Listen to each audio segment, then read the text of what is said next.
सबसे अकेला इंसान, मस्जिद का इमाम। अस्सलामु अलैकुम व रहमतुल्लाहि व बरकातुहा। मैं एक मस्जिद में इमाम था।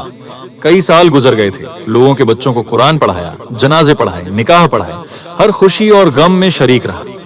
एक दिन मेरी वालिदा माँ सख्त बीमार हो गईं। डॉक्टर ने कुछ टेस्ट लिख दिए जिनके लिए पैसों की जरूरत थी। जेब खाली थी, इसलिए मैंने मस्जिद कमेटी के एक जिम्मेदार शख्स से गुजारिश की कि अगर मुमकिन हो तो मेरी 2 महीने की तनख्वाह एडवांस दे दी जाए। उन्होंने जवाब दिया, मौलवी साहब, मस्जिद कोई बैंक नहीं है। मैं खामोश हो गया।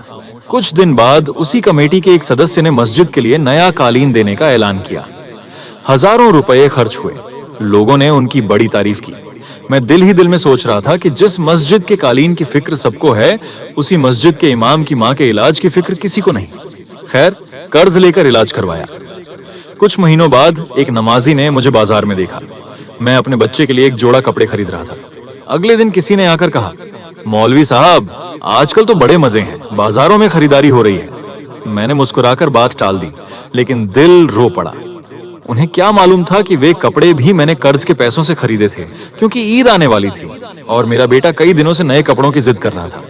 वक्त गुजरता गया। एक दिन मस्जिद कमेटी ने फैसला किया कि अब एक नया इमाम रखना चाहिए। कोई बड़ी गलती नहीं थी, कोई शिकायत भी नहीं थी, बस कुछ लोगों की मर्जी बदल गई थी। मुझे इत्तला दी गई कि 1 हफ्ते के अंदर मस्जिद का कमरा खाली कर दें। उस रात मैं देर तक जागता रहा।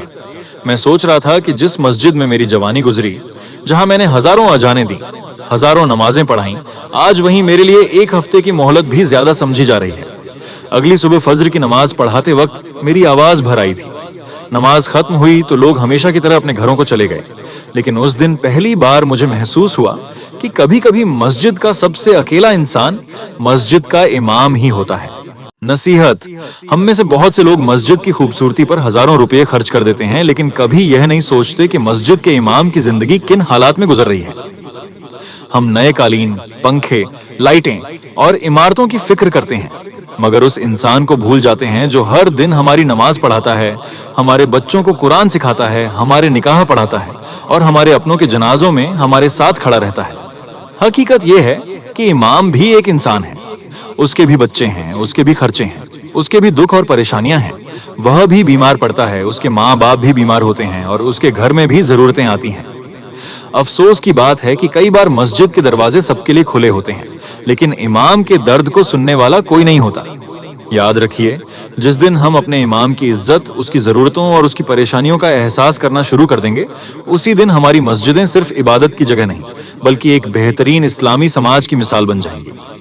अगर आपकी मस्जिद का इमाम आपको दीन सिखाता है, आपके बच्चों को कुरान पढ़ाता है और आपके सुख दुख में आपके साथ खड़ा रहता है, तो कभी उसके हालात भी पूछ लीजिए। हो सकता है कि वह चेहरे पर मुस्कुराहट लिए हुए हो, लेकिन अंदर ही अंदर किसी बड़ी तकलीफ से गुजर रहा हो, क्योंकि कई बार मस्जिद का सबसे खामोश, सबसे मजबूर और सबसे अकेला इंसान मस्जिद का इमाम ही होता है।